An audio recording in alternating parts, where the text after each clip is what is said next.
Today is March the 6th, and it marks the anniversary of Kristi and Aria's passing 12 years ago. And out of honor and memory for them, I want to share a few special things from our relationship. Throughout history, love has been symbolized as a garden that we play in. Because I'm in the United States and speaking English today, I will reference an example that the Christian faith school has given us. The Garden of Gethsemane, where Christ wept drops of blood, begging his Father to, so to speak, to let the cup pass for him. I've always struggled with that. For me, I can't imagine a man weeping drops of blood for his own life. I think if we're truthful about that story, I think Jesus was weeping drops of blood because he knew that he was being taken from his earthly beloved. The reason I think that is because when I found Kristi and was doing CPR on her, and the EMS came to me and said, "Ben, you can't touch her anymore." I began to rip tree roots from the ground. I began to rip the hair from my head when I had the luxury of hair on my head. I begged God, I begged anybody that would give me any type of audience to take my life and not theirs. In the book of Say, John and Elizabeth have their own garden, a meadow full of Queen Anne's lace. And they often go there and they lay on an old rug in the sun and they talk. They talk about their lives together over the decades. And they read all the letters that they have passed back and forth between World War II and their life. And I want to read today a letter that Elizabeth left John. Elizabeth kind of had this feeling that she was going to die. And after the funeral, when John comes home and Elizabeth is no longer there in the physical realm that can touch him, can console his heart. He is communicating with her through dream state in that spiritual sense.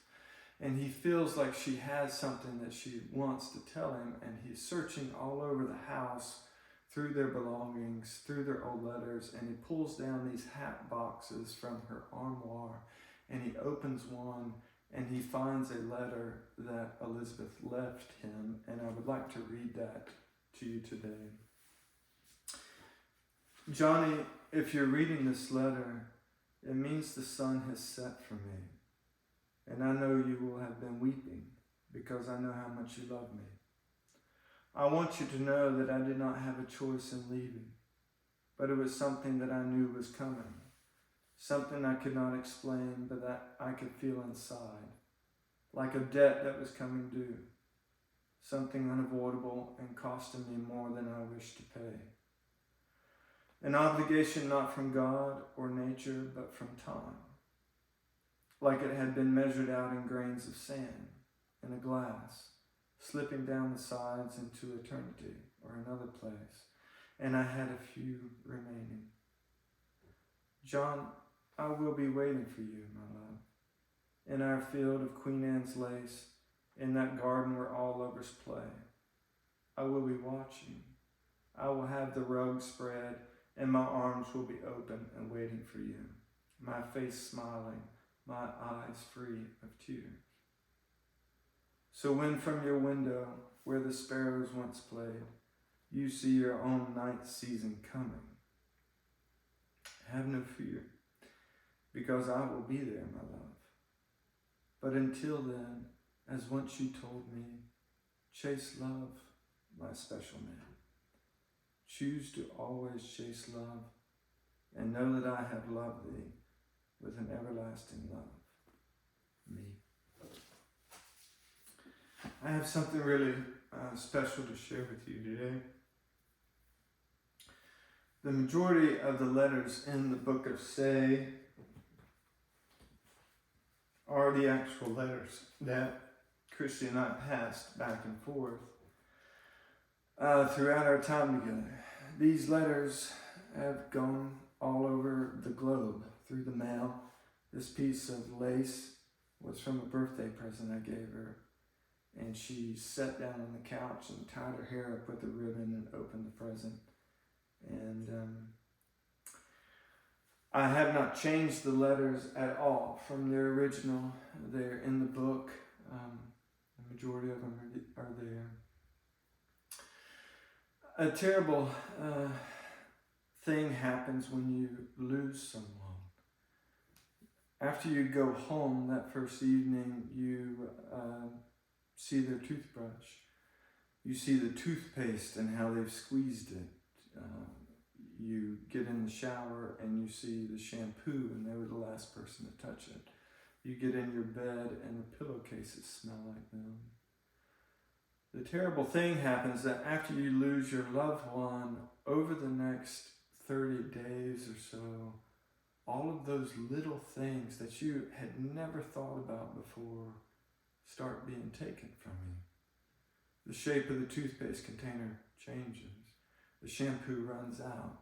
The sheets have to be washed. You might wear an old sweatshirt of theirs and it may smell like them. It may give you comfort and feel like them. But after so many days, that smell goes into the ether. I keep these letters in a safe because they still smell like her after 12 years. I don't open that safe every day. I have a couple of pictures and things. There's other things in that safe. There is her diamond ring, which I would like to go to the Hansen family and have offered them. There is a silver charm. This is the only thing that I know that Kristi actually bought for Aria. Bought it in Spain as a baby rattle. There is a copy of People's Magazine where they did an interview with one of Kristi's dear friends and how her life had changed his. There's all these things that that are precious. They become sacred. I want you to imagine your life as a plant growing in a garden, a vineyard. You have you have roots that are deep in the rich earth. You have branches. You have fruit. You have another plant beside of you, your beloved, that you've shared the days together. That the wind has mixed your branches and the leaves lay over your leaves, warming in the sun. Now I want you to imagine that there is a thunderstorm, comes up out of nowhere, and it destroys the plant beside of you. And in doing so, it rips off most of your own branches. The thing is that all plants, from the moment of tragedy, they begin to heal. Our bodies and our souls are the same way. Where grief hurts us so much, and the conflict that can come and chaos that can come in ourselves, is when we are not ready to heal yet. It's too much.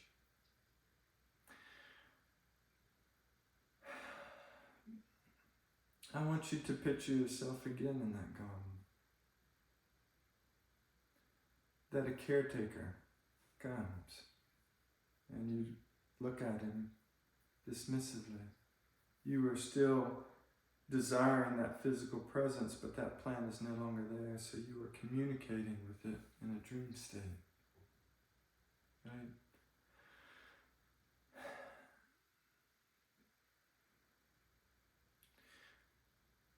People often limit themselves by saying that they've had the love of their life. But I want you to imagine yourself as a teenager when you first fell in love. I want you to imagine yourself in college and how love changed in what you thought about love. I want you to imagine yourself again when you're first married and you have children. And how does love change? I want you to imagine yourself again as being older, and when you look back on love. Rumi gave us this verse of poetry that says, "There is no future, there is only this one." I think about that when we taste wine. I spend a lot of time in vineyards and groves and orchards this time of my life, and when we taste wine, we are ingesting it, the aroma, the feeling, the moment. We're conversing with the person next to us. Often when we are working in the vineyards, we will pick a piece of ripe fruit and cut it, a persimmon, soft, juicy, delicate, tender fruit, and we will share it in that moment. I think the purpose, the love of our lives, is the person that the caretaker has given us. Imagine yourself back in that vineyard, your roots in the ground, and the caretaker comes and he provides a new plant, a new companion. He digs a hole, he mends the soil, he makes sure the roots are firm, he makes sure it's the proper distance so you still have room to bloom and grow, but yet this plant is beside of you. At first, the shape of that plant may be unfamiliar. You may compare that plant, and what is sad is that plant may compare themselves to the plant that used to be there. I encourage you in your garden of love to chase love, to be open to another love of your life for this moment. The purpose of our life is pleasure. The purpose of our life is to produce fruits of pleasure. And if you have sustained this tragedy or injury like I have, then you have to have faith that there will be another companion that you can share the sun with, that will shield you, go through other storms with you, and your life can be beautiful again. People ask me often, how do I remember this day? And for 12 years now, I have bought a small birthday cake. Sometimes I've shared that with my significant other. Sometimes I've invited all of my friends from the community. Sometimes I've done that alone. And I like this birthday cake, and I think of this day as my daughter's birthday. Not as the day that she died, not as the day that her mother died. And I didn't come up with that on my own. I communicated with Kristi, and that is the response that Kristi gave to me from a dream state, from a spiritual realm. But it has served me well. And you, too, if you have sustained injury or trauma in your life, I encourage you to chase love. And if you have lost faith in yourself, I'll let you borrow some. I hope you have a wonderful day. Love yourself.